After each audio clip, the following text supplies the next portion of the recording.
హల్లెలూయా యేసు ప్రభున్ ఎల్లరు స్తుతించుడి.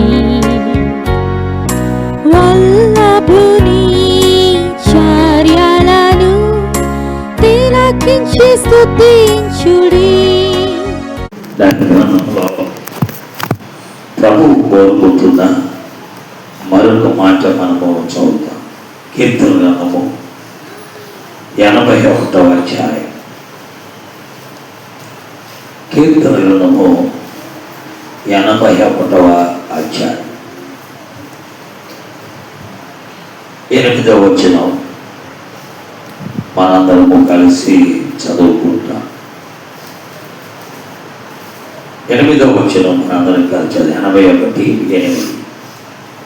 నా ప్రజలారా ఆలకింపుడి, నేను మీకు సంగతి తెలియజేయుదును. అయ్యో ఇశ్రాయేలు, ఎంత మేలు. దేవుడి వాక్యంలో ప్రభువు కోరుకుంటున్న మరొకటి, ప్రభువు కోరుకునే మొదటిది మనం చూచాం. ఆయన కోరుకునే మొట్టమొదటిది ఏంటంటే పరిశుద్ధత. ఆయన కోరుకునేది ఏంటి? పరిశుద్ధత. మనం కూరగాయల మార్కెట్కి వెళ్ళామనుకోండి, అక్కడ మన పరిశుద్ధత కూరగాయల మార్కెట్లో కనబరచగలమా? ఒక బట్టల కొట్టుకు వెళ్ళాం, మన పరిశుద్ధత అక్కడ కనబరచగలమా? ఏ స్థలంలోకి వెళ్తే ఆ స్థలంలో నీవు పరిశుద్ధుడు అనే దాన్ని కనపరచాలి. అంటే దాని అర్థము నీవు ఒక ప్రత్యేకమైన వ్యక్తివి అన్నట్టుగా ఉండాలి. నేను ఒక ఇల్లు కొనడానికి 37 లక్షల రూపాయలు దాదాపు లోన్ తీసుకున్నాను. దాన్ని మొన్న సోమవారం మంగళవారం క్లియర్ చేసి ఎంత డబ్బు కట్టాలి అని అడిగాను. బ్యాంక్కి వెళ్ళి ఎంత కట్టాలని నాకు అది కట్టేశాను. అది కట్టేసిన తర్వాత మరి నా డాక్యుమెంట్ మార్టిగేజ్కి పెట్టాం. ఎందుకు మార్టిగేజ్కి పెట్టామంటే బ్యాంకులో లోన్ తీసుకుంటే బ్యాంక్ కోడ్ నా డాక్యుమెంట్ని మార్టిగేజ్కి పెడతాం. అంటే మార్టిగేజ్ అంటే తెలుసు కదా, తనఖా. అర్థమైందా? అయితే బ్యాంక్ అకౌంట్ ద్వారా మరి తనఖా విడిపించాను. కాబట్టి మీరు బ్యాంక్కి రండి, వచ్చి సంతకం పెట్టండి, అప్పుడు తనఖా విడిపించబడు అన్న. అప్పుడు ఆయన అన్నారు, అయ్యా మీరు పని చేయండి, మీ మీద మాకు నమ్మకం ఉంది అని మొత్తం డాక్యుమెంట్స్ అన్ని ఇచ్చేసారు. యాక్చువల్గా ఒరిజినల్ డాక్యుమెంట్ తనఖా క్లియర్ అయితే కానీ వాడు అప్పుడు వరకు బ్యాంకులో ఉంచుకుంటాడు. మనం డబ్బులు కట్టినా తనఖా క్లియర్ అయితేనే ఒరిజినల్ డాక్యుమెంట్ ఇస్తాడు. అయితే ఆ మేనేజర్ ఏం చేశారంటే, మాకు మీరు తెలుసు,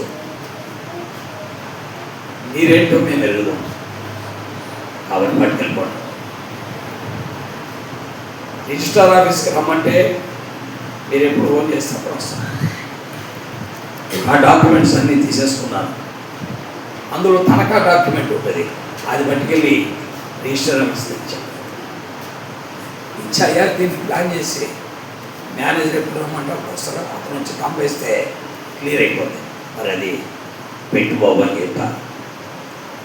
పెట్టుబాబు అంటే అతను పెట్టాను. పెట్టే అతనికి నేను ఎవరో తెలియదు. ఆ తర్వాత అడిగేది, మీరు ఏం చేస్తారంటే, నేను ఒకప్పుడు ఒక పని చేసేవాడిని, ఇప్పుడు ప్రభు సేవ చేస్తాను సార్. మిమ్మల్ని చూసినప్పుడు నాకు మిమ్మల్ని అడగాలనిపించింది. వెంటనే అట్లా అన్నాడు, ప్రైజ్లాడు సార్ అన్నాడు నాతో.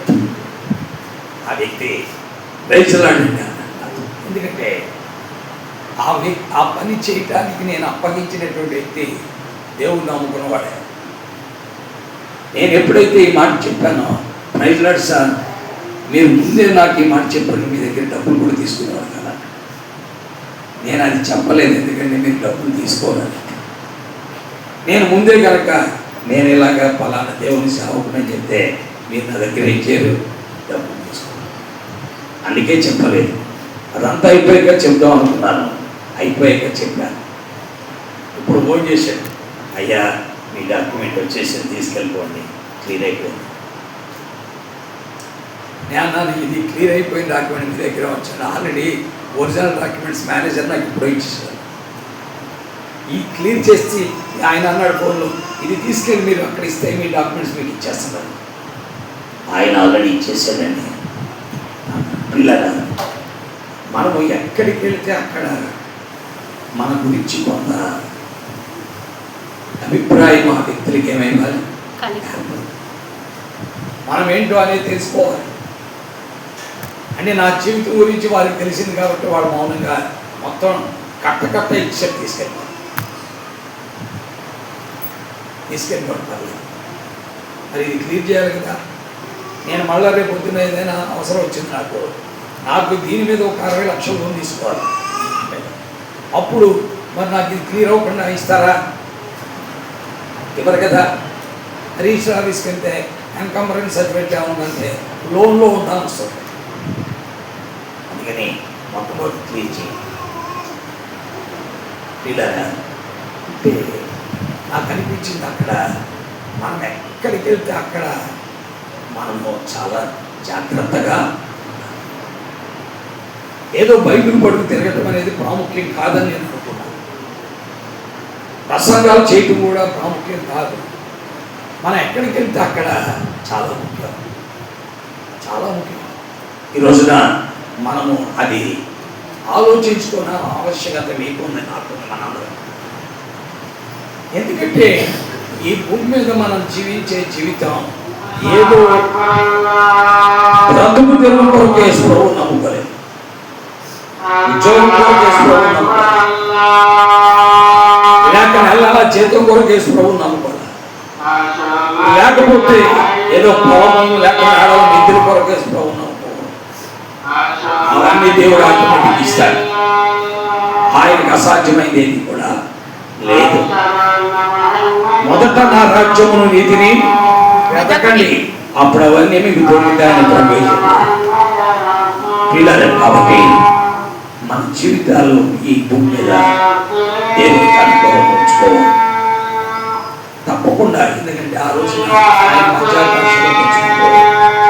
మనం సిగ్గుపడకుండా ఉండేటట్టు. లేకపోతే బైబిల్లో ఒక మాట ఉంది, సిగ్గులేని ముఖముతో నేను నిన్ను. వాక్యంలో మనం చూసే మాట అది. కొరింథీయులకు రాసిన మొదటి పత్రికలో మనం ఈ సత్యాన్ని మనము స్పష్టంగా దైవ గ్రంథంలో మనం చూస్తున్నాం. ఎంతో స్పష్టంగా పౌలు మాట్లాడుతూ మనము చూస్తున్న సత్యాలు దేవుని వాక్యంలో మనకు కనబడతాయి.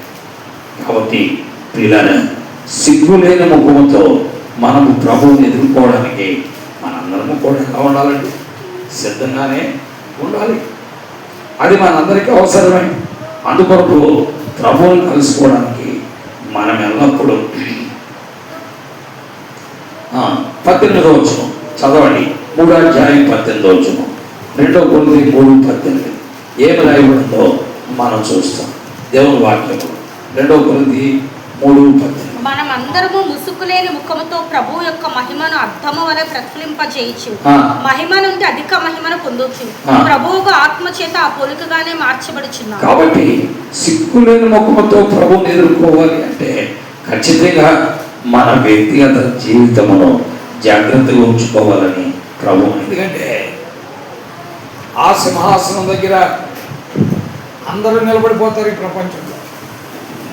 ఈ రోజున మనం మోసం చేసినటువంటి కిరాణా కొట్టుడు అక్కడ కనబడతాడు.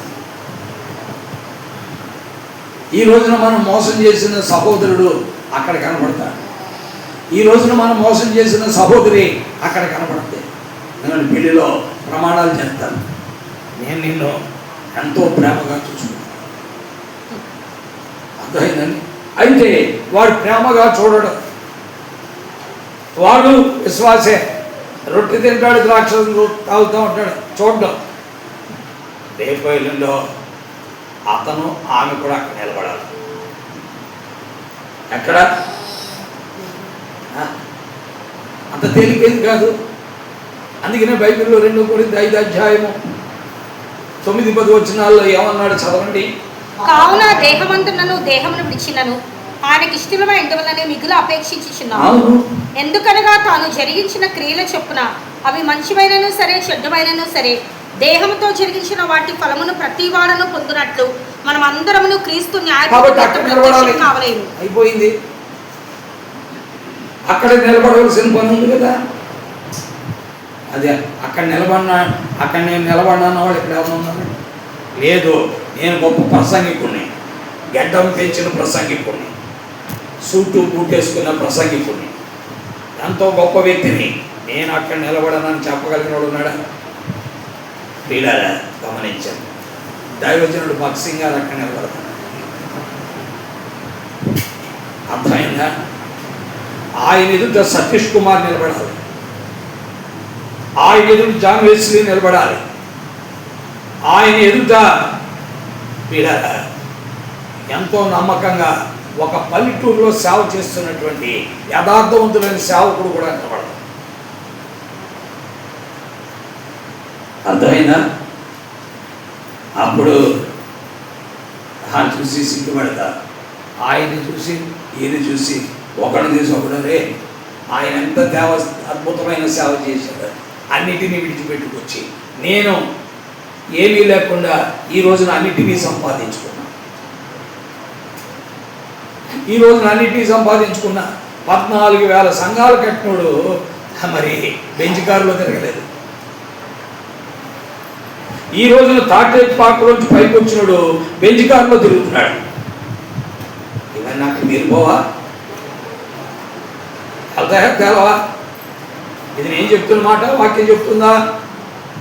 ఎవరండి? నేను చెప్పట్లా, దేవుడు వాక్యం మాట్లాడుతుంది. కాబట్టి పిల్లరా, అందుకే దేవుడు కోరుకున్నట్టుగా మన వ్యక్తిగత జీవితాన్ని మనం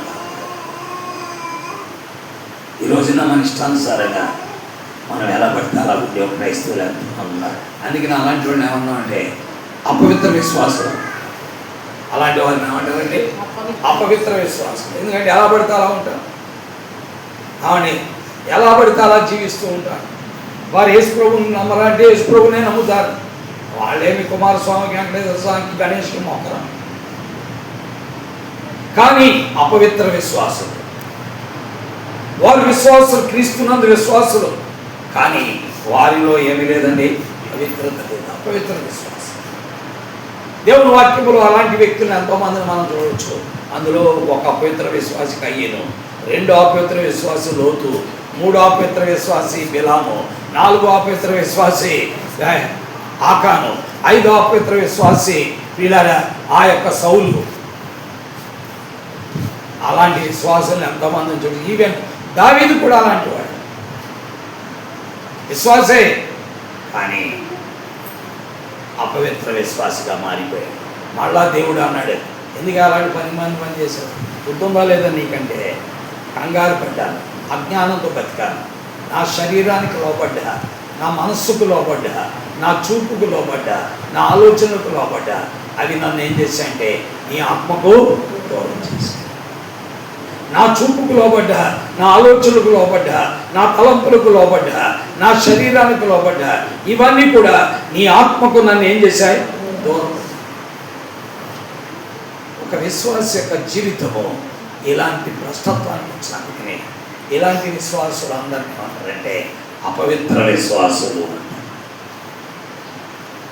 మన చేరు వచ్చిన మనము అపవిత్ర విశ్వాసులమా?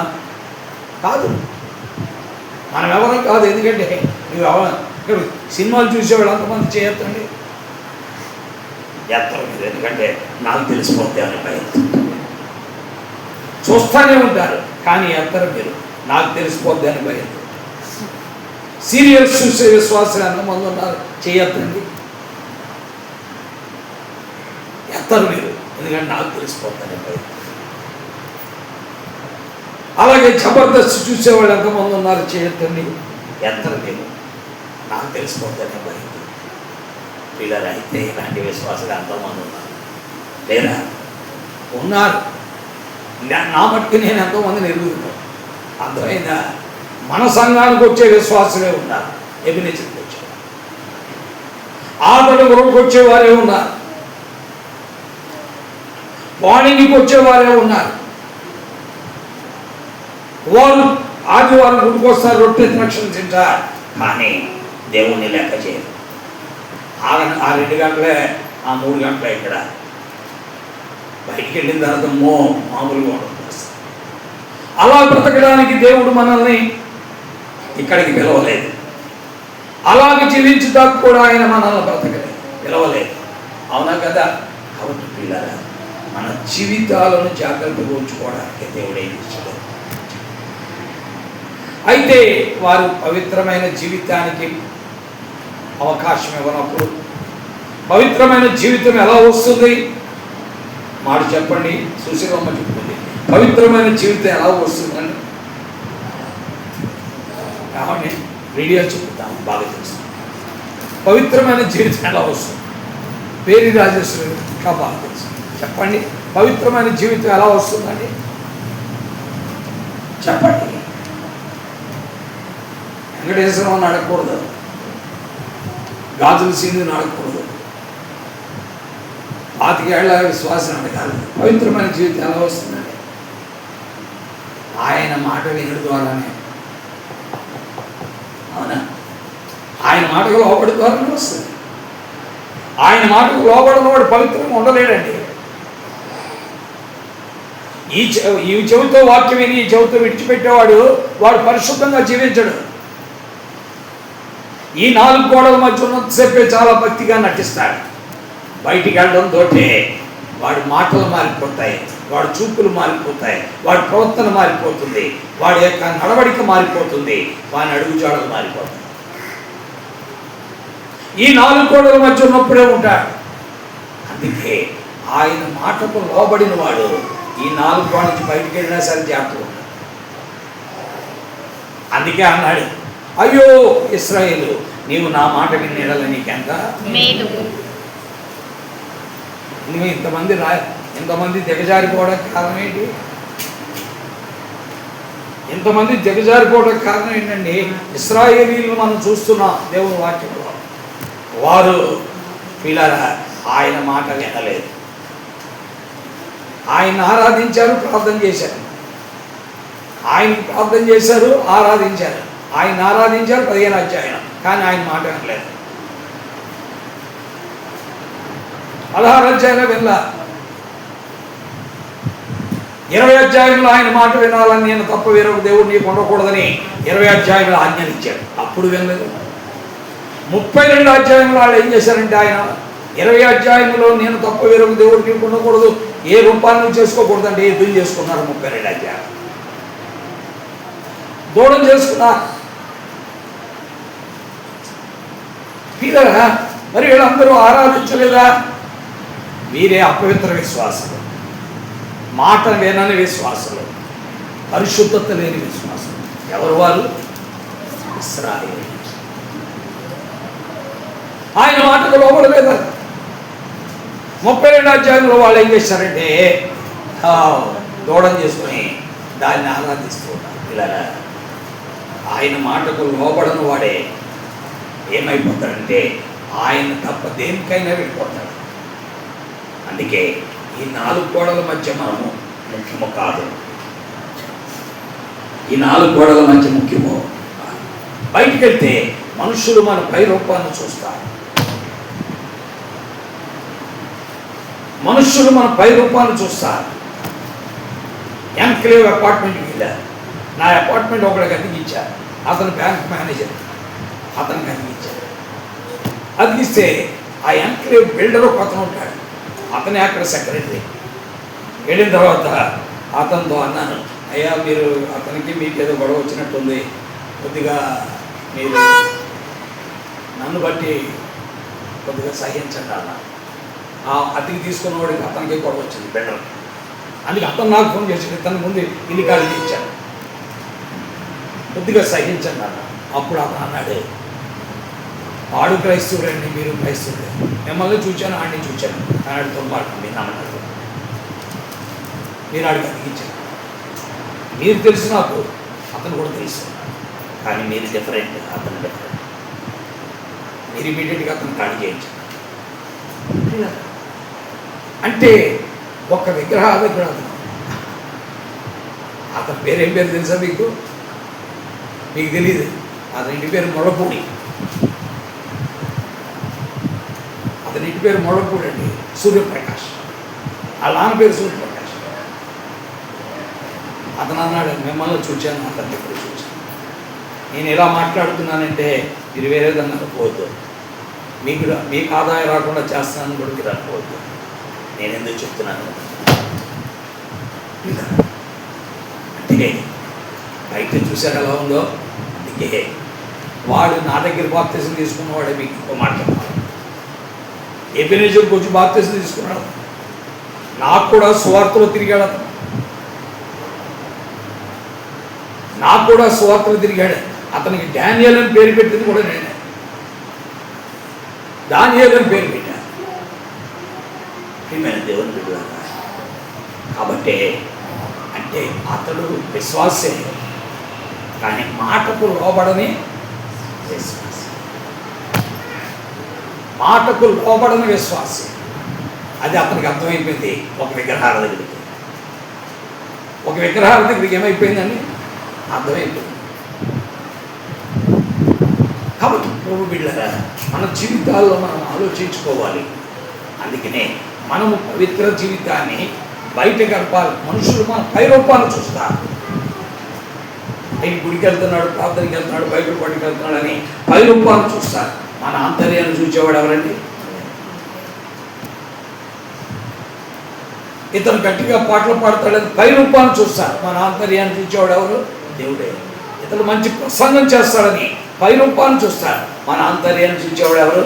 దేవుడే. అందుకనే ప్రసంగ పీఠం మీద పై రూపాన్ని చూచి అద్భుతమైన ప్రసంగికుడు అని చెప్పుకుంటారు. కానీ వాడు కిందకి దిగిన తర్వాత వాడు అంటాడు, కావండి మీ ఇంటి పేరేంటి అని అడుగుతాడు. ఎందుకని ఇంటి పేరు ఎందుకు అడుగుతాడు? అది మీరారా పై రూపాన్ని చూచి పబ్లిక్ ఏమనుకుంటారంటే అద్భుతమైన ప్రసంగికుడు అనుకుంటారు. ఆంతర్యాన్ని చూసేది ఎవరు? ఓ వీడిలో నకిలీ ఉంటాడు, వీడు పెద్ద నకిలీ కాడు. దేవుని వాక్యం ఎట్లా? అందుకొరకే పరిశుద్ధత అనేది ఎలా వస్తుంది అంటే మాట విని ద్వారా వస్తుంది. అంటే ప్రభు వాక్యానికి లోబడు ద్వారానే వస్తుంది. అనుదినము దానికి లోబడు ద్వారా వస్తుంది అన్నారు. అందుకనే పౌలు ఎఫెసీ పత్రికలో రాస్తూ 5వ అధ్యాయము 25-27 వచనాలు కలిసి ఉంటాయి. చూడండి బాబు, 5వ అధ్యాయము 25-27 వచనాలు ఏమంటున్నాడు? చదవండి. పురుషులారా మీరును మీ భార్యలను ప్రేమించు, అటువలే క్రీస్తు కూడా సంఘమును ప్రేమించి అది కలంకమైనను ముడతైనను అటుది మరి ఏదైనాను లేక. ప్రభువైన యేసుక్రీస్తు వారు మన భర్త, ఆయన మన భర్త, మనం ఆయన భార్య. ఆయన మనల్ని ప్రేమించి ఏం చేస్తున్నాడండి? మన భర్త మనల్ని ప్రేమించి ఏం చేస్తున్నాడండి? కలంకమైనను ముడతైనను అటుది మరి ఏదైనాను లేక పరిశుద్ధమైనది గాను నిర్దోషమైనది గాను మహిమగల సంఘము గాను ఆయన తన ఎదుట దాన్ని నిలవబెట్టి. ఈ మధ్య మెరీనా గారు ఒక చీర కట్టుకుని ఒక బ్లౌజ్ వేసుకున్నాను. నేను దాన్ని చూసి ఇమీడియట్గా బ్లౌజ్ మార్చాను. ఎందుకని బయటికి వెళ్ళేటప్పుడు ఆమె నాకు కూడా వచ్చినప్పుడు చాలా యోగ్యంగా కనబడాలి. ఒక భర్త తన భార్య విషయంలో అలాగే కోరుకుంటుంది. అర్థమైందని మార్చుకున్నాను, మార్చుకుని మన నీటిగా తయారవచ్చు. దేవుడి వాక్యంలో మనం చూస్తున్నాం, యేసు ప్రభు మన భర్త, మనం ఆయనకి భార్య. ఆయన మనలో మడతంటే ఇష్టపడ్డాడు. ముడత ఇష్టపడతాడా అంటే ఆయన మడత కాజాని నువ్వు ఇష్టపడతాయేమో కానీ ఆయన ఇష్టపడ్డావు. గుర్తుపెట్టుకో. కాబట్టి ముడత తర్వాత ఏమనండి? కలంకమైనను ముడతైనను అట్టిది మరి ఏదైనాను లేక పరిశుద్ధమైనది గాను. కాబట్టి మడత ఉండకూడదు, ఇంకేం ఉండకూడదు అన్నాడు. కళంకము ఉండకూడదు. అయితే మనం ఎంత పరిశుద్ధంగా జీవించాలని దేవుని వాక్యానికి లోబడిన ఎక్కడొస్తాడు జారిపోతాడు. ఎంతో యోగ్యంగా జీవించినటువంటి దావీదు ఆ చూపు దగ్గర జారిపోయాడు. ఆ చూపుతో పాపం చేస్తాడు, జారిపోయాడు. ఎంతో యోగ్యుడు, చాలా నమ్మకస్తుడు, దేవుడంటే ఎంతో ప్రేమ కలిగిన వాడు, దేవుని ప్రేమించేవాడు. దావీదు దేవుని ప్రేమించినందుగా బైబిల్ గ్రంథంలో అంత ఎక్కువగా ప్రేమించినాడు ఎవరు ఉండడము. అంత గొప్ప విశ్వాసి, ఏమీ తొడుకు పడుకు లేకుండా దేవుని మీద నమ్మకంతో సింహం మీదకి వెళ్ళిపోతాడు. దేవుని మీద నమ్మకంతో ఎలుబడి మీదకి వెళ్ళిపోతాడు. దేవుని మీద నమ్మకంతో గొలియాతు మీదకి వెళ్ళిపోతాడు. అలాంటి వాడు ఒక చూపులో దెబ్బతింటాడు. ఒక చూపులో ఏమైపోయాడండి, దెబ్బతింటాడు. ఇలాగా అందుకే ప్రభు ఏం చేస్తున్నాడు, మన భర్త అయిన యేసు ప్రభు వారు మనకేమనకూడదంట, చదవండి. కలంకమైనను ముడతాయినను అట్టిది మరి ఏదైనను లేక, ముడతాయినను అట్టిది మరి ఏదైనను లేక, అట్టిది మరి ఏదైనా సరే అంటే ఒక మచ్చ, ఒక మడత ఉండకుండా అది ఎలా ఉండాలండి, పరిశుద్ధమైనది గాను నిర్దోషమైనది గాను. మనం అభ్యర్థులుగా ఆయన దగ్గర నిలబెట్టుకోవాలని ఆయన ఇష్టపడాల. యేసు ప్రభుకి మిగతా దేవుడికి తేడా ఇదే. మిగతా దేవుడు ఎంత అభ్యర్థుడైనా ఆడి దగ్గర ఏం చేసినా ఏమి పెద్ద పట్టించుకోడు. ఎందుకంటే ఆ దేవుడే పాపి కాబట్టి, ఆ దేవుడే అపవిత్రుడు కాబట్టి, వాడిద్దరు భార్యలు కలిగినటువంటి వాడైనా కొబ్బరికాయ కొడుతుంటే ఆనందిస్తాడు. ఎందుకంటే అతనికి ఇద్దరు భార్యలు ఉన్నారు. దేవుడు వాడికి నలుగురు భార్యలు ఉన్నవాడైనా అక్కడ పువ్వులు కలిపితే కొబ్బరికాయ కొడతాడు, ఇష్టపడతాడు. ఎందుకనగా వాడికే దాదాపు చాలామంది ఉన్నారు. నీ ప్రభు ఇష్టపడతాడు, నీ ప్రభు ఇష్టపడతాడా, ఇష్టపడతాడు. మడత, మచ్చ, కలంకము అట్టిది మరి ఏదైనను లేక, మరి ఏదైనను లేక, పరిశుద్ధమైనది గాను నిర్దోషమైనది గాను మహిమ గల సంఘము గాను. అలాగా మన వ్యక్తిగత జీవితంలో ఉండలే. చూడండి, పెళ్ళైన అమ్మాయి ఎప్పుడు కూడా తల్లి దగ్గరికి వెళ్ళిపోవాలని చూస్తాం. అత్తగారి ఇంట్లో ఉండడానికి ఇష్టపడతారు, భర్త కూడా వెళ్ళిపోవడానికి ఇష్టపడతారు. ఒక అమ్మాయితో చెప్తా, నీకు తల్లి లేదు తండ్రి లేదు, ఎవరింటికి వెళ్ళి ఉంటావు, తల్లి లేదు తండ్రి లేదు, ఎవరింటికి వెళ్ళి ఉంటావు నువ్వు నాతో చెప్పు. ఎవరింటికి వెళ్ళి నువ్వు ఉండగలవు, తల్లి లేదు తండ్రి లేదు, తల్లి లేదు తండ్రి లేదు, ఎవరింటికి వెళ్ళి ఉంటావు. నీ మీద ఒక చెయ్యి కూడా వేయనటువంటి నీ భర్త దగ్గరికి ఉండాలి. నీ మీద ఎప్పుడైనా చెయ్యేశాడా, నిన్ను తిట్టాడా, కొట్టాడా, నీకు భోజనం పెట్టాడా, నీకు ఎన్నో చేసి పెట్టాడా, అతని దగ్గరికి వెళ్ళకుండా ఎక్కడ కూర్చున్నానంటే ఎవడంటాడు, ఎవడికాడు పోయాడు, ఎవరింటికాడు పోయాడు, పోయిన తర్వాత అప్పుడు ఏడుతో కూర్చుంటే అప్పుడు అన్నాను, అర్థమైందా, నీతో ఉండేవాడు నీ భర్తే, ఎవరు ఉండరు. అర్థమైందా, ఒకటి ఆలోచించుకో. నువ్వు కనుక చేంజ్ అయితే ఇమ్మీడియట్గా అక్కడ వచ్చి తీసుకో. నీలోనే ఉంది రూపాంతరత, నీలో ఉంది. నీ భర్త నిన్ను ప్రేమించాడు కాబట్టి నీ యొద్ద నుండి ప్రేమ కోరుకుంటున్నాడు. నీవేం చేస్తున్నావు అంటే నీ తల్లిని ప్రేమిస్తున్నావు, నీ తోబుట్టువులను ప్రేమిస్తున్నావు, నీ రక్త సంబంధులను ప్రేమిస్తున్నావు, భర్తను ప్రేమించుతున్నావు. అంత ఉపయోగం ఉందా? ఆలోచించుకోండి. అందుకని పెళ్ళైన ఆడపిల్లలు తప్పకుండా నీ భర్త దగ్గర, భర్తే నీకు ముఖ్యం. నీ ఇంటి అస్తమానం నీ ఇంట్లో ఉండడానికి వీల్లేదు. కాబట్టి ఆలోచించుకోవాలి. పిల్లలు చెప్పారు, కఠినంగా చెప్తే మాట్లాడాను. ఆ తర్వాత ఆ బిడ్డ రియలైజ్ అయింది. రియలైజ్ అయితే వెంటనే అతను వచ్చి తీసుకెళ్ళి ఆర్ యూ రెడీ అనేది కొద్ది దేవుడు వాక్యం బిడ్డలారా.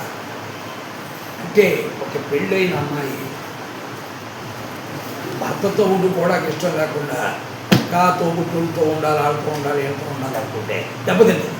అలాగే మారు మనసు పొందిన ఒక విశ్వాసి, రక్షించబడిన ఒక విశ్వాసి, క్రీస్తు రక్తములో కడిగబడిన విశ్వాసి, క్రీస్తుతో ఉండటానికి ఇష్టపడకుండా ఇంకా లోకములో ఉండాలి, లోక సంబంధమైన నానా రకాల పనులు చేయాలంటే దేవుడేమో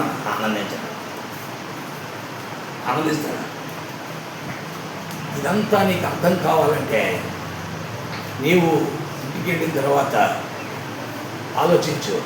ఇంటికి వెళ్ళిన తర్వాత ఇర్మియా గ్రంథం 1వ అధ్యాయం నుండి దాదాపు 31 అధ్యాయం చదువు. అప్పుడు ఒక భర్త భార్య గురించి ఎలా వేదన పడతాడో ఇశ్రాయేలీయుల గురించి ప్రభు అలా వేదన పడతాడు. చదివా ఇర్మియా గ్రంథం 1 నుంచి 31 దాకా చదివావా? అలాగైతే 31, 32 చదువు, చూద్దాం ఏం చెప్పాడు. 31, 32 చదువు, ఏం చెప్పాడో చూద్దాం. 31, 32. ఆమె ఐగుప్తులో నుండి వారిని రప్పించుటకై నేను వారిని చెయ్యి పట్టుకున్న దినమున వారి పితరులతో నేను చేసిన నిబంధన వంటిది కాదు. నేను వారి పెనిమిటినైనను వారు ఆ నిబంధనను భంగము చేసుకుని నేను వారి పెనిమిటిని, ఎవరు పెనిమిటిని అంటే ఇశ్రాయేలీయుల పెనిమిటిని, నేను వారి పెనిమిటినైనను వారు ఆ నిబంధనను భంగము చేసుకుని. వాళ్ళ పాత నిబంధన విశ్వాసులు పెనిమిటి అయినటువంటి దేవుడితో ఉండకుండా లోకంలో ఉన్నారు. అందుకే నేను చదవమన్నా ఇర్మియా గ్రంథం 1వ అధ్యాయం 31 దాకా చదివితే కనపడతాడు వాళ్ళ యొక్క పనికి మన జీవితం. అర్థమైందా? దీని అంతటి కారణం ఏంటి? అయ్యో ఇశ్రాయేలు, నీవు నా మాట వినేడని నీకు అర్థమవుతుంది. నేను నిన్ను పరిశుద్ధపరచుడికే వాక్యం అనే ఉదకంతో నేను ఏం చేస్తున్నాను? స్నానం. ఇలా మాట్లాడతాడు. ఎవరది మాట్లాడేదా? మధ్యలో బయటికి తీసుకెళ్ళాను, ముగ్గురిని బయట కూర్చోబెట్టండి, బయట కూర్చోబెట్టామా ఇస్తే నీకు అసలు డిసిప్లిన్ లేదు. ఇంట్లో డిసిప్లిన్ చేయటమే తెలియదు పిల్లలు.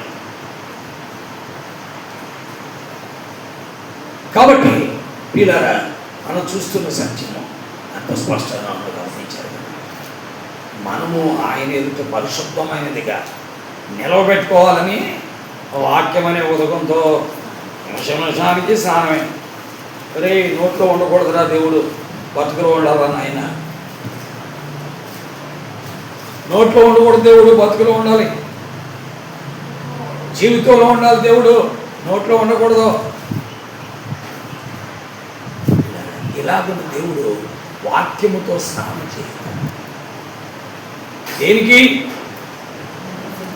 అందుకని అన్నాడు, అయ్యో ఇశ్రాయేలు, నువ్వు నా మాట వింటే పరిశుద్ధంగానే ఉండేవాడు. నువ్వు వినలేదు కాబట్టి అపవిత్రంగా నీవు వినలేదు కాబట్టి ఏం జీవిస్తున్నావు? అపవిత్రంగా జీవిస్తున్నావు. భర్త ఎక్కడుంటే అక్కడికి భార్య వెళ్ళిపోవాలండి. భర్త ఎక్కడుంటే అక్కడికి వెళ్ళిపోవాలి. సుశీలమ్మ చూడండి, వాళ్ళ అమ్మ అంటే ఎంతో ప్రేమ. తండ్రి లేడు అవుతుంది. తల్లి ఒంటరిగా ఉంటుంది. తల్లిని ఎంత ప్రేమగా చూసుకోవాలి ఆమె. అవునా కదా? ఎంత ప్రేమగా చూసుకోవాలి. ఇద్దరు పిల్లలు కూడా తల్లిని వదిలేశాను. భర్త కూడా, ఒక ఆయన అయితే జార్ఖండ్ వెళ్ళిపోయింది, భర్త కూడా జార్ఖండ్ వెళ్ళిపోయింది. మరొక ఆమె భర్తను వదిలేసి నయోమి కూడా వచ్చేసి. నయోమి అంటే మేరీ రాజేసి.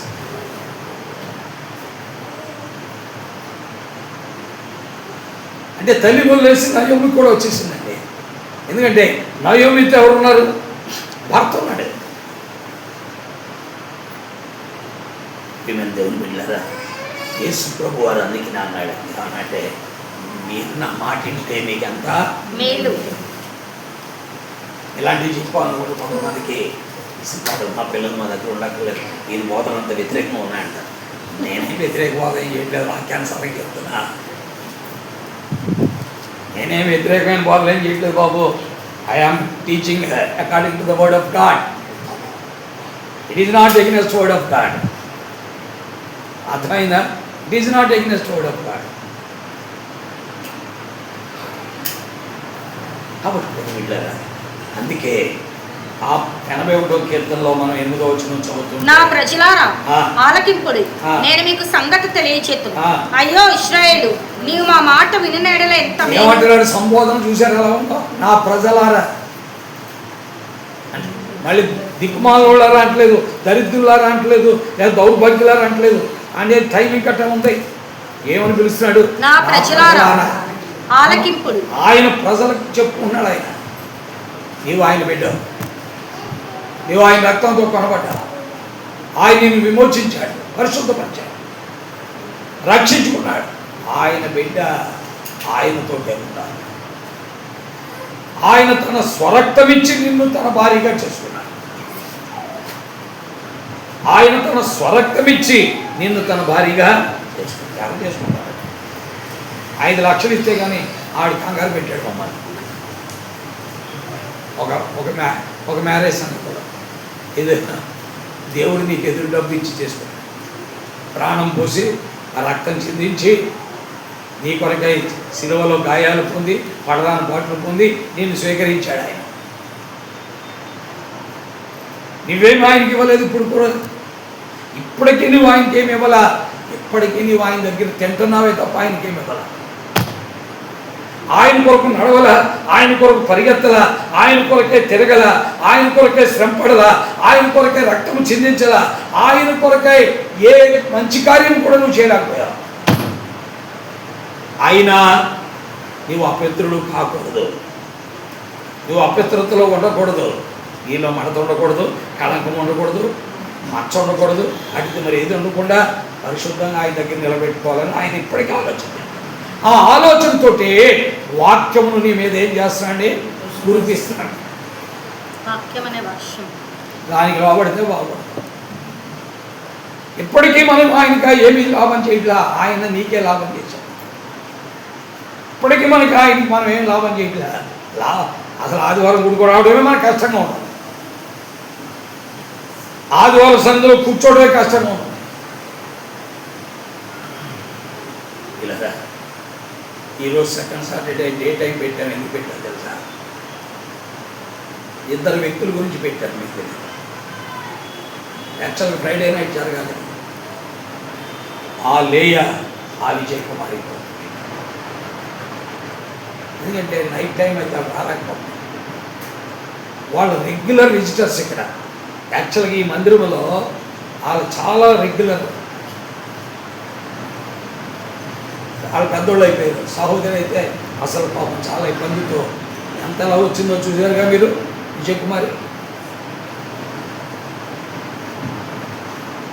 ఇలా అందుకే డే టైం పెట్టా. ఇక సాయంకాలం గుడి క్యాన్ చేసేద్దాం. ఎందుకంటే సాయంకాలం కూడా ప్రేయర్ ఉంది కదా, ఇక అది క్యాన్సిల్. డే టైమే. అందుకే ముందే 1 డే బిఫోర్ ఇచ్చేసాం. ఆల్రెడీ పోయిన వారమే ఇక్కడ చెప్పా, కానీ అక్కడ 2 చోట్ల చెప్పడం మర్చిపోయాను. అందుకే మెసేజ్ పెట్టి ఒక చోట చెప్పినట్టున్నాను, 4 రోజులు చెప్పాను, మర్చిపోయాను. ఇక్కడ చెప్పా. నెక్స్ట్ సాటర్డే డే టైం ఉంటుంది, ఫ్రైడే నైట్ ఉండదు. ఇంక ఎవ్రీ సాటర్డే డే టైమే ఉంటుంది, సెకండ్ సాటర్డే. ఎందుకనంటే ఆ వాళ్ళని పోగొట్టుకోవడం నాకు ఇష్టం లేదు. నీవు ఎలాగ వచ్చేస్తారా, ఎక్కడి నుండి అన్నా రాగలం. వాళ్ళని పోగొట్టుకోవడం నాకు ఇష్టం లేదు. వాళ్ళు రావాలి ఖచ్చితంగా. 2 కాళ్ళు ఉన్నటువంటి విజయ్ భాస్కర్ ఉన్నాడు, 2 కాళ్ళు ఉన్నటువంటి ఆ కోడలు మరి మనవరాలు ఎంతోమంది ఉన్నారు. రాలి దేవుని వాక్యం ఏంటున్న ప్రియులారా, మన జీవితాల్లో మనం ఎరగవలసిన సత్యము, మనము దేవుడి సన్నిధిలో ఆ వాక్యం మన మీద కురిసే కొలది మన జీవితాలు ఎలా ఉంటాయంటే పవిత్రపరచం, రోజు పవిత్రపరచం. దేవుని వాక్యంలో మనం చూస్తాం. సామెతల గ్రంథం 24 అధ్యాయంలో ఒక మాట ఉంటుంది. ఏంటో చదవండి. సామెతల గ్రంథం 24 అధ్యాయం అనుకుంటా, చదువుతాం. ఏ రాయి చూద్దాం. దేవుని వాక్యంలో మనం ఆ సత్యాన్ని చూడాలి. ఏమి రాయబడి చూడండి.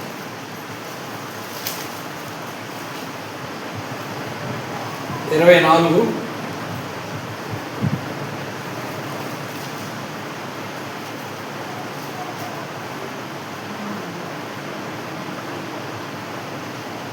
21, 27 చదవండి. 21, 27. 21. భక్తిహీనులు అర్పించి బలులు హేయములు, దురాలోచనతో అర్పించిన అవి మరి హేయము. చూసారా? భక్తిహీనులు అర్పించు బలులు హేయము, దురాలోచనతో అర్పించిన అవి మరి హేయము. అవి మరీ హేయము. కాబట్టి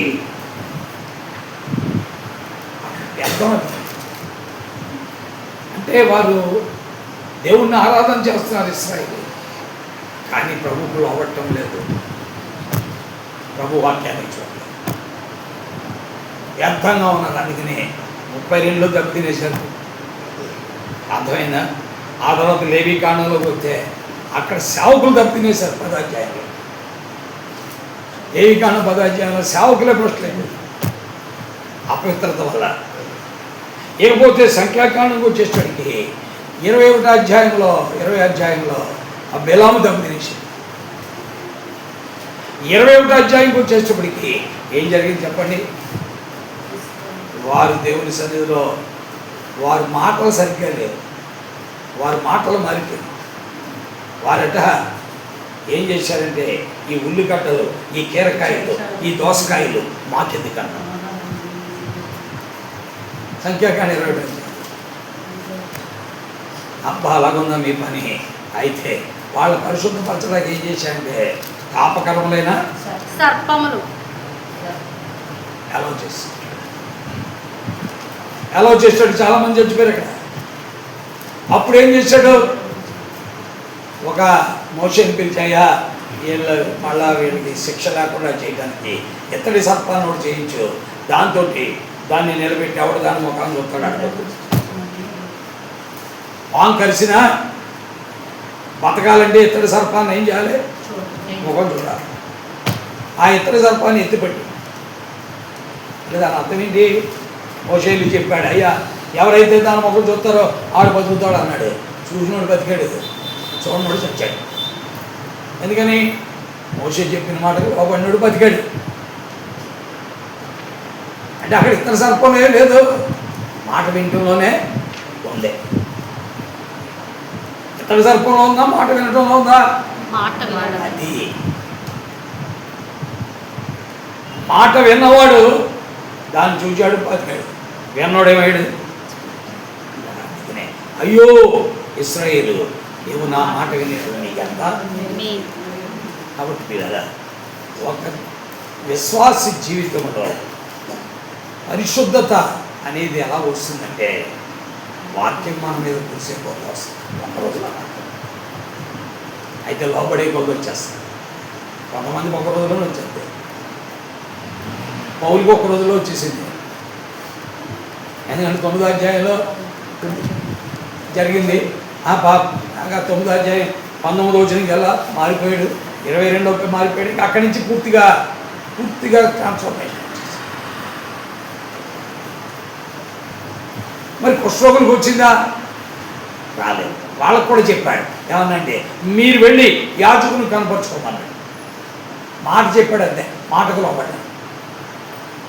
మీరు వెళ్ళి యాజకుని కనపరుచుకోండి అన్నాడు. ఆ మాటకు లోబడి వాడు వెనుచుండగా ఏమైనా ఆ మాటకు లోబడే కొలది శుద్ధులయ్యారు. కాబట్టి కొంతమందిలో ఇన్స్టంటేనియస్గా జరుగుతుంది, అది పౌరులో జరిగింది. కొంతమందికి రోజు రోజు ఆ వాక్యం కురిసే కొలది, లోబడే కొలది, జీవితాలు మారే కొలది వారిలో ఉన్న అపవిత్రత యావత్తు ఏమైపోతుందండి? ఒక్క రోజులో జరగతాడుతాయి. అందుకనే కొంతమంది విశ్వాసులు మనం చూస్తాం, 25 ఏళ్ళ విశ్వాసులైనా సరే వారిలో మార్పు కనపడదు. 30 సంవత్సరాల విశ్వాసులు కూడా మార్పు కనపడదు. ఎందుకు కనపడదు? వాక్యానికి వారు ఏం చూపించలేదు. వచ్చారు, కూర్చున్నారు, విన్నారు, ఆ చందా పెట్టిన డబ్బులు వేశారు, అందరితో పాటు చేతులు పొడిచి చప్పట్లు కొట్టారు, వెళ్ళారు. కానీ వాక్యం వారిలో పనిచేయలేదు కాబట్టి వారు మారరు, వారి కుటుంబాలు కూడా మారరు, వారు పవిత్రతలోకి రారు. కాబట్టి ఆలోచించుకొని మన జీవితాలు ఎలా ఉన్నాయో చూసుకోవాలి. ప్రభువు చెప్పే మాట ఉంటే మీరు పరిశుద్ధంగా ఉండాలి. మీరు పరిశుద్ధంగా ఉండాలంటే నా మాటకు మీరు ఏం చేయాలి? లోబడాలి. నా మాట, నేను చెప్పిన మాటకు లోబడాలి. ఎవరు లోబడతాడో వాడు బతుకుతాడు, ఎవరు లోబడతాడో పవిత్రంగా లెక్క చేయనుంటాడు. లెక్క చేయనుడు ఏం చెప్పాడు? కాబట్టి మనము ఆయన మాటకు లోబడితే మనం ఏ విధంగా కూడా కపటంగా ఉండలేము, నటనగా ఉండలేము, వేషధారణగా ఉండలేము, నటిస్తూ ఉండలేము. ఆయన మాటకు లోబడ్డేవాడు నటనతో ఉండడండి, వేషధారణతో ఉండడండి. వాడు కపటంగా ఉంటాడు. వాడు ఎప్పుడు ఈజ్ ఆల్వేస్ ఫెయిర్. వాడు ఎప్పుడు ఎలా ఉంటాడు? ఫెయిర్గా ఉంటాడు. వాడు భక్తి మనుషుల కొరకు కూడా చేయడు. ఒక వ్యక్తి ఎదురుకుండా కనబడితే భక్తి చేయడు. ఆయన కనబడినా కనబడకపోయినా భక్తి పరుడుగా ఉంటాడు. అతని ప్రాముఖ్యం ఎవరు? దేవుని వాక్యంలో మనం చూస్తున్నాం ఎంతోమంది అలాగ మారిపోయారు అనేది. పౌలు ఒక్క దెబ్బతో మారిపోయాడు రూపాంతరం. కానీ ఎపఫ్రా, తిమోతి, తీతు, ఒనేసిము వారు ఒక్క దెబ్బతో మారలా. పౌలు కూడా పడి వెళ్తే మారిపోయారు. పౌలు కూడా పడి వెళ్ళే కొలది ఏమయ్యారండి? తిమోతి ఏమో సంఘ కాపరైపోయాడు. ఎపఫ్రా కొలసి సంఘాన్ని స్థాపించాడు, వాళ్ళకి అనేక సంగతులు నేర్పించాడు. తీతు మరి వర్తమానాలు తీసుకెళ్ళేవాడిగా పోయాడు. అవునా? ఒనేసిము దొంగతనం చేసి ప్రయోజకుడిగా మారాడు. ఇవన్నీ మన వాక్యాలు చెప్తున్నాయి. ఏమన్నా కొత్త సంగతులన్నీ భగవద్గీతలో ఇవి ఉపనిషత్తుల్లో ఏమైనా కనపడ్డాయి? భగవద్గీతలో కానీ ఉపనిషత్తుల్లో కానీ ఎక్కడైనా కనపడుతున్నాయా?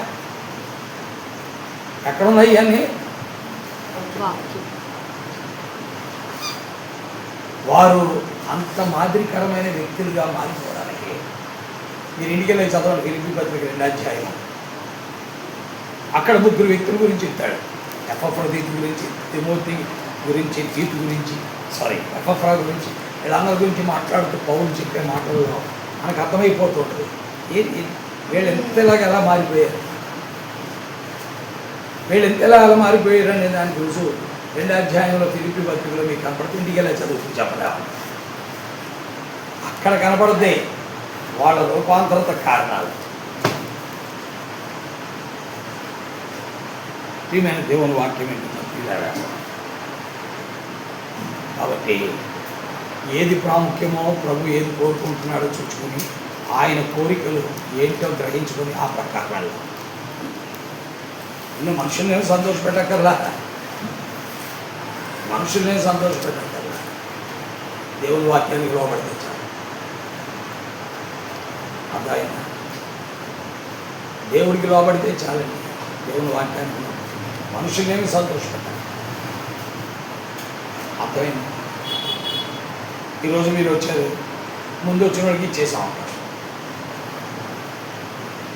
వెనకాల వచ్చిన వాళ్ళకి వెనకాల. మొదటి వారిని కడపటి వారిగా చేయలేదు కదా, కడపటి వారిని మొదటి వారిగా కూడా చేయలేదు. అది ఎప్పుడు మొదటి వారు కడపటి వారు ఎప్పుడు అవుతారు? లోపడినప్పుడు. కడపటి వారు మొదటి వారు ఎప్పుడు అవుతారు? లోపడినప్పుడు. అంతే కదండి. కాబట్టి ఎవరి క్రియలను బట్టి వారికి ఏం దొరుకుతుంది కాబట్టి ప్రియులను ఆలోచించుకుని ఇప్పటికీ మన జీవితాల్లో మనకెవరికి కూడా వాక్యం అంటే భయం లేదు. వాక్యం అంటే భయం లేదు. దేవుని సేవకుడు అంటే భయం ఉంటుంది. దేవుడు సేవకుడు వచ్చే అడుగులకు మడుగులు ఎత్తి అతనికి కొంచెం మటన్ వేసుకుంటారా, కొంచెం చికెన్ వేసుకుంటారా, కొంచెం ప్రాన్ వేసుకుంటారా అని అంటున్నాడు. దేవుడు అంటే భయం లేదు నీకు. అతను పొట్టకి నువ్వు ఎంత పెడితే మాత్రం భయం ఉండాలి. నీవు సేవకుడికి మటన్ వేసినా, చికెన్ వేసినా, ప్రాన్ వేసినా, ఏమేసినా నీవు కనుక దేవుడికి భయపడకపోతే, దేవుని వాక్యానికి భయపడకపోతే ఎందుకు పని? ఇది వాస్తవం. ఇది నేను చెప్పట్లా, వాక్యం చెప్తుంది. ఈనాటి క్రైస్తవులు ఎలా ఉన్నారంటే సేవకుని బాగా పోషిస్తే పరలోకానికి వెళ్ళిపోతాం, పరలోక రాజ్యానికి చేరిపోతాం. సేవకు జోబులు బాగా కట్టలు పెడితే పరలోక రాజ్యానికి వెళ్ళిపోతాం. అక్కర్లేదు. సేవకు జోబులు కట్టలు కట్టకపోయినా వాక్యానికి లోబడేవాడు అయితే దేవుడు నిన్నే ప్రేమిస్తాడు. సేవకుడు వచ్చిన వెంటనే పంచపక్ష ప్రమాణాలతో పెట్టేసి వాక్యానికి లోబడకపోతే ఉపయోగం. దేవుడు ప్రేమించే దేవుడినండి. ఆయన ఎవరు ఎంత ఆనందిస్తాడు? ఆయన ఎవరు ఎంత ఆనందిస్తాడు? ఆయన ఆజ్ఞలను బట్టి ఆయన ఆజ్ఞలను బట్టి ఎవరు ముందుకు సాగుతాడో వారి ఎవరు దేవుడు ఆజ్ఞిస్తాడు. కాబట్టి ఆలోచించుకున్నాం.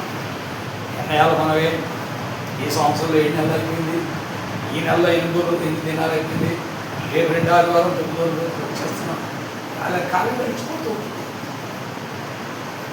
సమయం ఇలా గడిచిపోతూ ఉంటుంది. అప్పుడు మళ్ళా దేవుడు ఏమంటాడంటే ఇర్మియాలోనికి వెళ్తే గ్రీష్మకాలం గతించున్నది, శీతాకాలం గతించున్నది, వర్షాకాలం గతించున్నది, మీరు మార్పు చెందకయే అని వాక్యంలో లేదా? మనం చూస్తున్నాం కదా. ఇర్మియా గ్రంథం 8 అధ్యాయంలోకి వెళ్తే మనకు కనపడుతుంది, 13 అధ్యాయాలకు వెళ్తే కనపడుతుంది, 9 అధ్యాయాలకు వెళ్తే కనపడుతుంది. అక్కడ కనపడిపోతుంది మన అర్థం అంతా. అందుకనే మనము వాక్యముల గురించి మాట్లాడుతూ యాకోబు మాట్లాడాలి. ఏమన్నాడు? యాకోబు 1 అధ్యాయం 11 వచ్చిన చదివి ముగిస్తాం. చదవండి. ఏమన్నాడు? యాకోబు 1:12.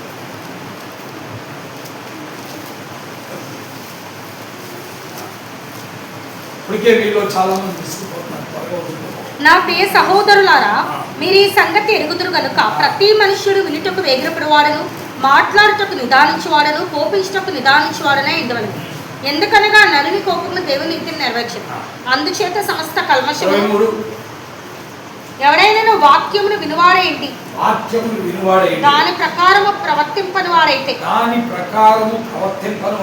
వాడు అద్దములో తన సహజ ముఖమును చూచుకొని మనుష్యుని పోలి ఉన్నాడు. వాడు అద్దములో తన సహజ ముఖాన్ని చూసుకున్నాడు. అంటే ఏంటి?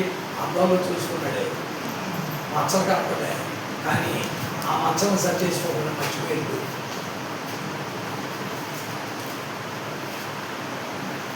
ఒక ఆయన అలాగే ఏం చేశాడంటే ప్యాంటు షర్టాన్ని వేసుకున్నాడు, అంతా బాగుంది, ఈ మామూలుగా ఉన్నాడు, ఉండి సరిగ్గా చూసుకోకుండా అర్థంలో సరిగ్గా చూసుకోకుండా వెళ్ళిపోయాడు. వెళ్ళిపోయేటప్పటికి ఆయన జిప్ పెట్టుకోకూడదు, ప్యాంటు జిప్ పెట్టుకో. అప్పుడు వెంటనే కథం చూచి సభ్యు బయట వచ్చిన తర్వాత వచ్చింది.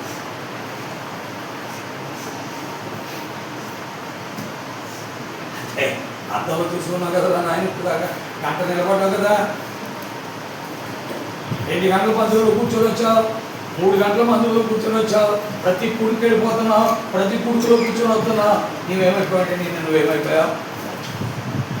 అర్థంలో తన సహజ ముఖం చూసుకొని వాడి బయటికి పోయి మర్చిపోయినట్టుగా వాక్యము విషయమే ఉన్నవాడు అలాగే అదే చెప్పాడు. ఏమన్నాడు? 23వ వచనంలో ఎవరైనా వాక్యమును వినువాడైతే దాని ప్రకారం ప్రవర్తింపని వాడైతే వాడు అద్దంలో తన సహజ ముఖమును చూచుకొని మనుష్యుని పోలి ఉన్నాడు. వాడు తనను చూచుకొని అవతలకు పోయి తన ఎట్టివాడ వెంటనే మరిచిపోవును కదా.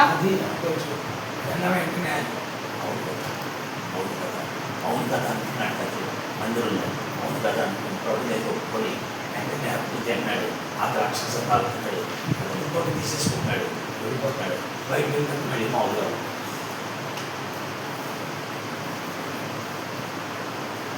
ఇక్కడ ఉన్నసేపు అలా ఉంటాడు, మళ్ళీ బయటకు వెళ్ళిపోతాడు. అందుకే రొట్టె ద్రాక్షలు తీసుకునేటప్పుడు మీరు ఇలా ఉంటేనే తీసుకోండి, నాకు చాలా మంది సిస్టర్స్ కానీ సహోదరులు నేను చూస్తున్నాను, వాళ్ళు తీసుకోరు, ఒప్పుకోరు దాన్ని. ప్రదర్శన చూశాను సిస్టర్స్ ఒప్పుకోరు దాన్ని, అసలు దాని మీద చేయత్తారు, అలా ఉండిపోతారు. ఎందుకంటే వారి మనస్సాక్షిగా అందించింది, కడుక్కోవడానికి ఇష్టపడ్డారు, పవిత్రపరచుకోవడానికి ఇష్టపడ్డారు, అందుకనే వారు చేయాలి. మనం ఏదో కన్విక్ట్ అయినట్టుగా చేయొద్దుతాం, కానీ బయటికి వెళ్ళిన తర్వాత మళ్ళీ దాని సంగతే మర్చి జీవితంలో రూపాంతరం రాదు. 30 ఏళ్ళ విశ్వాసి ఎలా ఉండాలి, ఏ రకంగా మాట్లాడాలి, ఏ రకంగా ప్రవర్తించాలి, 40 ఏళ్ళ విశ్వాసి ఏ రకంగా ప్రవర్తించాలి, అది దాన్ని కనబడుతుంది. ఆ వ్యక్తులు కారణం ఏంటంటే వాక్యము వారి మీద ఏం జీవితం తెలిసినా దానికి ఏం తెలియదు.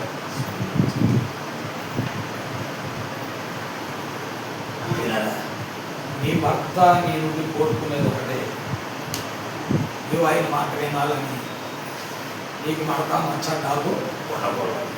నీ భర్త కోరుకో, నీ భర్త అంటే ఎవరు ఎవరు ఈ లోకంలో నీ భర్త కోరుకోవచ్చు. పర్వాలేదు, సినిమాలు చూడు, సినిమాకి వెళ్తావా, ఎంత కావాలో చెప్పు, ఇస్తానన్న.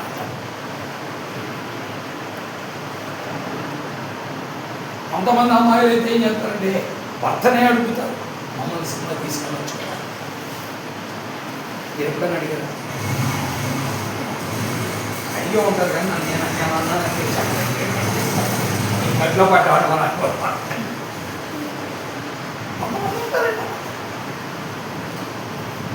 ఒక ఫ్యామిలీ గొడవ వచ్చింది, అక్కడ భార్య భర్తల మధ్య వస్తే భర్త ఏం చేయడం, భార్య మీద కోప్పడిపోతే అది నా నోటీస్కి వచ్చింది. ఆ నా నోటీస్కి వస్తే నేను మాట్లాడిన తర్వాత అతను ఏమన్నా అంటే, ఆమెను అడగండి, నేను విశ్వాసండి, ఆమెను అడగండి, ఆమె నన్ను వదిలేవండి, ఏం అడగంటావు, నువ్వే అడగలుగుతాను అడిగాడు. ఏమని అడగబోయా, అది సినిమాకి తీసుకెళ్ళమని అడిగిందా? నేను దాన్ని వదిలేసి అంతో కాలమైంది, కానీ నన్ను సినిమాకి తీసుకోవాలి.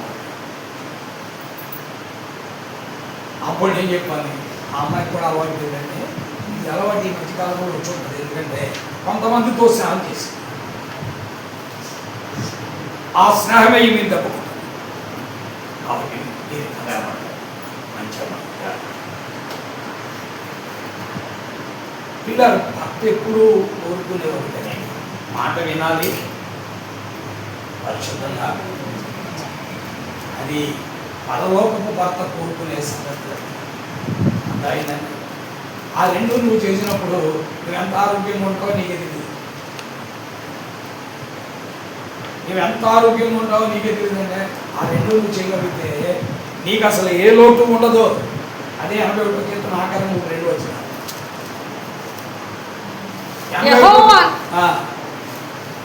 అప్పుడు నేను వేగిరమే వారి శత్రువులను అనద్రొప్పుదు, చూసారా? వారి విరోధులను కొట్టుదురు. అయ్యో నా ప్రజలు నా మాట వినినాడు, వారు ఎప్పుడు వారు నా మాట వింటే వేగిరమే వారి శత్రువులను అనగద్రొక్కుదురు, వారి విరోధులను కొట్టుదురు, వారి విరోధులను కొడతాను. యెహోవాను ద్వేషించు వారు వారికి లొంగుదురు. ఎవరైతే నన్ను ద్వేషిస్తున్నారో వాళ్ళందరూ వారి కాలం శాశ్వతంగా ఉంది. అతి శ్రేష్టమైన గోధుమను అనుగ్రహించి నేను వారిని పోషించాను. కొండ తేనెతో నిన్ను తృప్తిపరచుదు.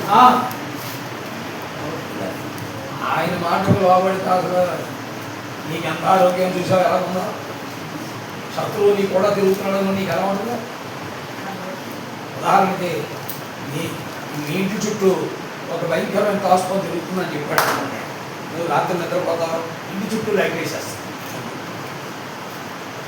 ఇంటి చుట్టూ లైట్ వేసేస్తావు, ఆ తర్వాత ఇంటి లోపల కూడా లైట్ వేస్తావు. ఆ తర్వాత నువ్వు ఏం చేస్తావంటే నీకు కూడా లైట్ ఏమైనా పెట్టగలిగితే పెట్టుకుంటావు. ఎందుకని? ఇంటి చుట్టూ తిరుగుతున్నాడు, శత్రువు తిరుగుతున్నాడు. అవునా కదా? మేము బేతంలో పడుకుంటాం. మా ఎక్స్పీరియన్స్ మీకు చెప్తాం. ఆ చుట్టూ మొక్కలకి ఇక్కడ నానా రకాలు ఉంటాయి. మా స్ట్రీట్ లైట్స్ నిండి ఎరగలేదు. మేము వెళ్ళేటప్పుడు మా వాళ్ళు అన్నారు ఈ రాత్రికి ఎబ్రేజర్ మీద పడుకున్నాం అన్నారు. అవసరం లేదు నడవండి, అక్కడే పడుతుంది. నేను ఎబ్రేజర్లో పడుకుంటే నీకు విశ్వాసం ఉందా?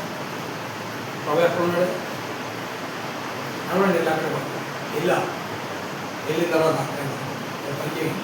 మీరు భయపడుతున్నారు కాబట్టి వెనకాలలో లైట్ వేసుకోండి. వెనకాల లైట్ వేసుకోండి. స్ట్రీట్ లైట్స్ లేవు కదా, ఆ వెనకాల లైట్ వెళ్తుంది. లోపలికి వెళ్దాం, తలుపు వేసుకున్నాం, హ్యాపీగా పడుతున్నాం. పొద్దున్నే తీసుకొచ్చాం. మనకి ఏదైనా ఒక సంగతి జరుగుతున్నప్పుడు మనం ఏమైపోతాం? రకరకాల ఆందోళన చెందుతాం. అవునా? శత్రువు నీకు కూడా ఉన్నాయంటే మానసికంగా నీవు నలిగిపోతావు, ఆలోచనలు పెరిగిపోతుంటాయి. నీకు అసలు ఆ మనసు నెమ్మది ఉండదు, ఉదయం అంతా గడపడే కలుగుతుంది, ఏమంటుంది అని అయిపోతుంది. ఉదాహరణకి ఇస్సాకు ఉన్నాడు అనుకోండి. ఇస్సాకు అంటే వచ్చేసి ఇప్పుడు సడన్గా మనం బెంగళూరు వెళ్ళిపోతున్నాం అన్నాడు అనుకోండి. అనేది ఎలా ఉంటుంది? ముందే తలప అమ్మమ్మకి ఎలా ఉంటుంది? అసలు మేరీ సర్వీస్లో చాలా తినమంటుంది. ఈ అన్నం తినకుండా బాగుంటుంది. కొంచెం జబ్బు వచ్చిందంట రాలా, పోనీ ఏమైనా కడుపులో వచ్చిందంట రాలా, పోనీ ఏమైనా డైజెషన్ వచ్చిందంట రాలా, సరే ఇస్సాకు బెంగళూరు వెళ్ళిపోతానంటే అంటే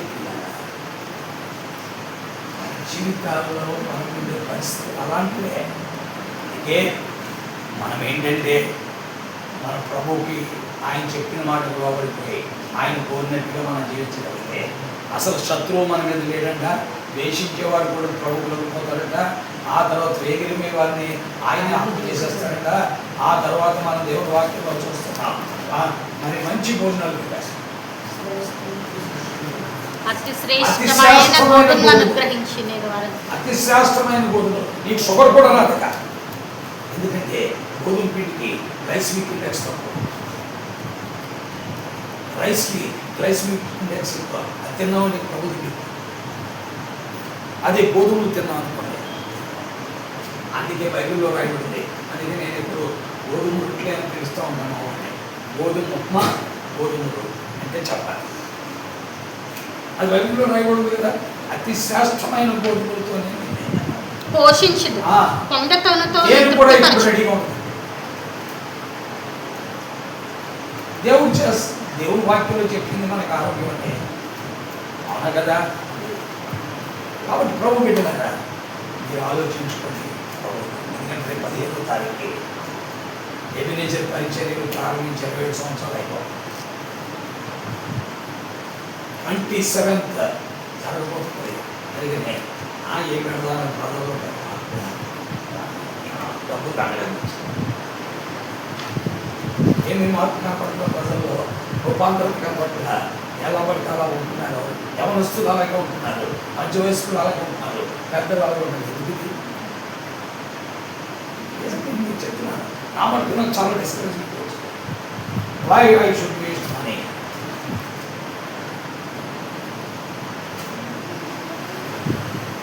ఎందుకంటే ఒక ఉద్యోగంతో ఉన్న యవనస్తులు అంటున్నారా? యవనస్తులు ఉన్నారా? ప్రభు కొరకు పరిగెత్తేవాడు ఉన్నారా? నాతో పాటు పరిగెత్తేవాడు ఉన్నారా అని ఒక్కసారి కనుక తిరిగి ఆలోచించారు. వేస్ట్ క్యాండిడేట్స్ ఎక్కువ మంది ఉన్నారు. వాడు వేస్ట్ ఫెలో, వాడు ధనవంతుడు. అలా వాడి గురించి ఏం చెప్పిందంటే వాడు వేస్ట్ ఫెలో, వాడి చోటుకి వెళ్ళక్కర్లా, ఈ లాసం తీసుకురాడు అదే అని ఎవరికి ఆజ్ఞాపించాడు.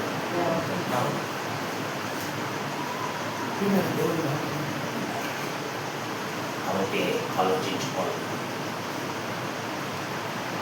ఎంత ఆత్మీయత మనలో ఉంది. 27 సంవత్సరాలు. ఎందుకంటే 27 సంవత్సరాలు చెరిగిన వాళ్ళు నేను ఇక్కడ ఉన్నా, నాకు తెలిసినట్టు 5 ఏళ్ళ నుంచి తెలుసుకోండి, నాకు తెలిసినట్టు ఎంత ఆత్మీయత నీలో ఉంది, ఎంతగానో ప్రభు కొరకేది కాదు. ఈ పాటికి నువ్వు ఏ స్థితిలో ఉండాలి, ఈ బిడ్డలు ఏ స్థితిలో ఉండాలి.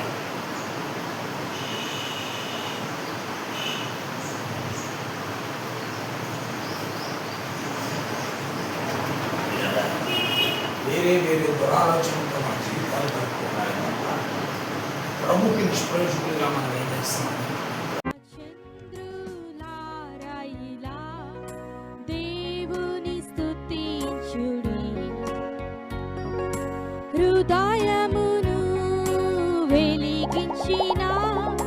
యేసుని స్తుతించుడి